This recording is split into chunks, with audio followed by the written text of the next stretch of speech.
नमस्कार, सी न्यूज भारत में आप सभी का स्वागत है। यूपी बुलेटिन में शुरुआत होगी बहराइच से, जहां पर अज्ञात युवती का सर कटी लाश मिलने से हड़कंप मच गया। साथ ही बात होगी महाराजगंज की, जहां दहेज एक सामाजिक बुराई पर रैली निकालकर बैनर, पोस्टर तथा स्लोगन के माध्यम से लोगों को जागरूक किया गया। आगे बात उन्नाव की होगी, जहाँ होली और रमजान को शांतिपूर्ण माहौल में मनाने की तैयारियां शुरू हो गई हैं। इन तमाम खबरों पर करेंगे विस्तार से चर्चा। बहराइच जिले के कोतवाली नानपारा क्षेत्र के अंतर्गत ग्राम पंचायत जगन्नाथपुर गांव में नहर के निकट पुलिया के पास एक युवती की सिरकटी लाश शुक्रवार सुबह मिली है। लाश मिलने की जानकारी होते ही हड़कंप मच गया। पुलिस और फॉरेंसिक टीम मौके पर पहुंचकर उन्होंने जांच शुरू की। शव को कब्जे में लेकर पुलिस पोस्टमार्टम की कार्रवाई करने में जुट गई है। वहीं विकासखंड बल्हा की ग्राम पंचायत जगन्नाथपुर के मजरा पूरे बेचई में सरयू नहर की शाखा स्थित है। नहर के उस पार जमीन में शुक्रवार सुबह ग्रामीणों ने 11 बजे एक युवती की सरकटी लाश देखी। इसकी सूचना गांव में पहुंची तो गांव वालों में हड़कंप मच गया। लोगों की भीड़ इकट्ठा हो गई। युवती के शव से पूरा सिर गायब था। ऐसे में उसकी गला रेतकर हत्या की गई है। घटना की सूचना मिलने पर कोतवाली नानपारा प्रभारी निरीक्षक प्रदीप कुमार सिंह, पुलिस बल और थाना रुपईडीहा के प्रभारी निरीक्षक ददन सिंह और फॉरेंसिक टीम भी मौके पर पहुंची।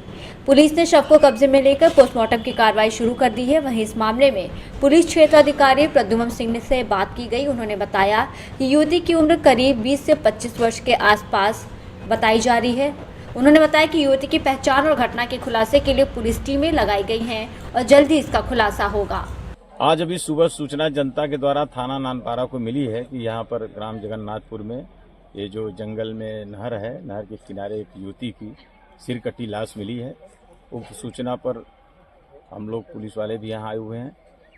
आसपास के थाने के जनता के काफ़ी लोग हैं। पहचान का प्रयास किया जाए, चूँकि सर नहीं है तो पहचान नहीं हो पा रही। अभी इसके समय डॉग स्क्वाड टीम को बुलाया गया है। घटनास्थल को प्रिजर्व किया गया है ताकि कोई डिस्टर्बेंस न हो। डॉग स्क्वाड टीम आती है, पहचान हो जाती है, उसके बाद घटना का अनावरण किए जाने के लिए टीम गठित की जा रही है और यथाशीघ्र इसका अनावरण करके अपराधी तक पकड़ा जाएगा। सर उम्र क्या है इसकी लगभग? अभी प्रथम दृष्टया देखने में तो इसकी उम्र हमको लगता है 20-25 साल के आसपास ही है। ज्यादा उम्र की नहीं लग रही है। विशेष रूप से अब ये डॉक्टर के पोस्टमार्टम रिपोर्ट या अन्य कोई अभिलेख प्राप्त होने पर बताया सकता है। बहराइच से सी न्यूज संवाददाता नईम खान की रिपोर्ट। खबर यूपी के गाजीपुर से है, जहां नगर पालिका परिषद जमानिया के बोर्ड की बैठक फिर से अपनी कार्य प्रणाली पर खूब चर्चा में छाया हुआ है। आज बोर्ड की बैठक के दौरान करीब दर्जनों से अधिक सभासदों ने कोरम के अभाव में बोर्ड की बैठक का बहिष्कार किया। सभासदों का आरोप है कि अध्यक्ष जयप्रकाश गुप्ता और ईओ संतोष कुमार द्वारा लगातार व्यापारियों के उत्पीड़न के लिए ट्रेड शुल्क के प्रस्ताव को लागू करने के लिए एजेंडे में लाया जाता है, जबकि पूर्व में इस प्रस्ताव को लागू न करने के विरोध में सभासदों और व्यापारियों द्वारा नगरपालिका प्रशासन के खिलाफ रामलीला मैदान में धरना प्रदर्शन भी किया गया था। वहीं ईओ संतोष कुमार ने मीडिया से बातचीत में बताया कि सभासदों की 2/3 बहुमत न होने से बैठक को स्थगित कर दिया गया है। अगली तिथि घोषित कर फिर से माननीय सदस्यगणों की बैठक बुलाई जाएगी। आइए सुनते हैं सभासदों ने क्या कुछ कहा। आज आप लोग नगर पालिका परिषद जमानिया पर उपस्थित है। आज बोर्ड की बैठक का कोरम पूर्ण होना था, उसमें क्या हुआ है? मामला ये हुआ है कि हम लोगों का जो बहुत पुराना एक मामला चला आ रहा है, जो जनता के ऊपर बहुत बड़ा एक बोझ है, ट्रेड शुल्क, उसके बाद गृहकर का भी लग गया। आज बोर्ड की जो बैठक थी उसमें कई सारे बिंदु थे जिस पर हम लोग एतराज़ किए। हम लोगों की यह मांग है कि ट्रेड शुल्क और गृहकर उसकी अलग बैठक बुलाई जाए और बजट की अलग बैठक बुलाई जाए। हम लोग यह जो है बात बोले हुए हैं, ईओ साहब को पत्रक भी दिए हैं और हम लोग चाह रहे हैं कि नगर पालिका के लोगों के हित में अच्छे कार्य हों और तत्काल बैठक बुलाई जाए। आपके माध्यम से मैं कहना चाहेंगे कि बोर्ड की तत्काल बैठक बुलाई जाए ताकि लोगों की समस्याओं का त्वरित निदान किया जा सके और हमारा पूरा प्रयास रहेगा। हम लोग उनसे भी चाहेंगे, माननीय अध्यक्ष जी से भी, कि यह उसको परिवार की भांति लेके चलें और सारे वार्डों में विकास कराएं। बहुत बहुत धन्यवाद। बोर्ड की बैठक में हंगामा हुआ है। कुछ सभासद जो है कुछ प्रस्ताव पे मंजूरी दे रहे थे और आप लोगों के द्वारा नहीं दिया गया है। आज बोर्ड की बैठक था जिसमें जो है 6 कालमों पे बात करना था, जिसमें महत्वपूर्ण विषय था हम ट्रेड लाइसेंस जो है हम लोग कई बार पत्र के माध्यम से इसको पूरी तरह निरस्त करने के लिए कह चुके हैं, लेकिन ये इसको बार बार बैठक में बुलाया जाता है और इसको पास करने की कोशिश किया जाता है। आज भी जो है बैठक में लाया गया। हमने कहा कि पहले जो है ट्रेड लाइसेंस को पूरी तरह ख़त्म किया जाए, फिर इसके बाद बोर्ड की बैठक चले और कई वित्तीय जो है 25-26 का भी बजट के विषय में भी बात करना था, ट्रेड लाइसेंस पे, गृहकर पे, और इसको अलग अलग किया जाए। गृहकर के लिए, ट्रेड लाइसेंस के लिए अलग से मीटिंग बुलाया जाए और बजट के लिए अलग से बुलाया जाए। तो उस पर क्या सहमति? सहमति ये हुआ कि कोरम के अभाव से आज का मीटिंग जो है कैंसिल किया गया है। गाजीपुर से सी न्यूज संवाददाता रामू चौरसिया की रिपोर्ट। महाराजगंज जनपद के लक्ष्मीपुर ब्लॉक क्षेत्र के भागीरथी कृषि पीजी कॉलेज के बच्चों ने कहा कि दहेज एक ऐसी सामाजिक बुराई है जिससे सामाजिक विघटन के साथ साथ व्यक्तिगत और पारिवारिक विघटन होता है। इससे समाज कमजोर होता है। हम सभी को चाहिए कि अपने बेटियों को अच्छी से अच्छी शिक्षा देनी चाहिए जिससे समाज जागरूक हो और लैंगिक विषमता मिट सके। एक जागरूक और शिक्षित समाज ही दहेज रूपी दानव को मिटा सकती है। वहीं राष्ट्रीय सेवा योजना के विशेष शिविर में जिला पंचायत सदस्य अनवर अली ने बतौर मुख्य अतिथि ने कहा कि शिविर के तीसरे दिन सभी शिविरार्थियों द्वारा एक दहेज एक सामाजिक बुराई पर रैली निकालकर बैनर और पोस्टर स्लोगान के माध्यम से लोगों को जागरूक किया और नुक्कड़ सभा करके सभी को जागरूक किया गया है।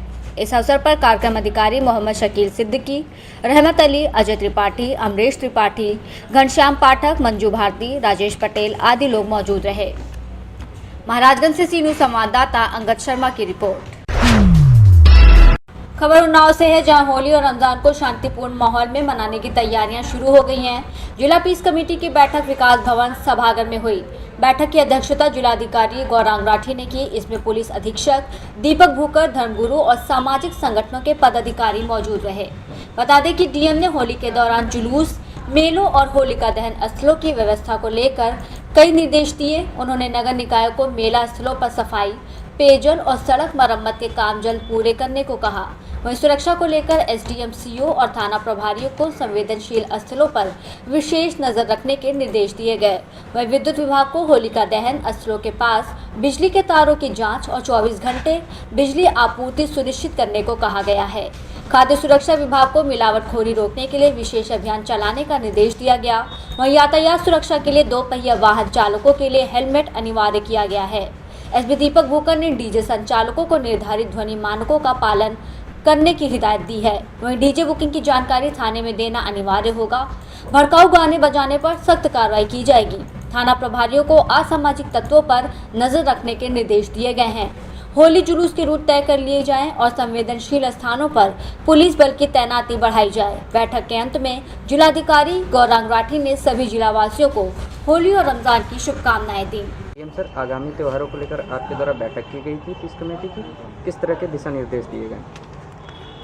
आगामी समय में होली का पावन त्यौहार और वर्तमान में रमज़ान का भी पाक माह चल रहा है, तो दोनों के दृष्टिगत कल सभी धर्मगुरुओं के साथ, आयोजकों के साथ पीस बैठक की गई। इसमें सभी वरिष्ठ अधिकारियों ने प्रतिभाग किया। न केवल सुरक्षा की दृष्टिगत बल्कि हमारी जो व्यवस्था है वो भी चाक चौबंद रहे और त्यौहार एक खुशनुमा साफ़ सुथरे माहौल में इस प्रकार के निर्देश माननीय मुख्यमंत्री जी द्वारा 2 मार्च की बैठक में दिए गए हैं, उसके बारे में भी चर्चा हुई।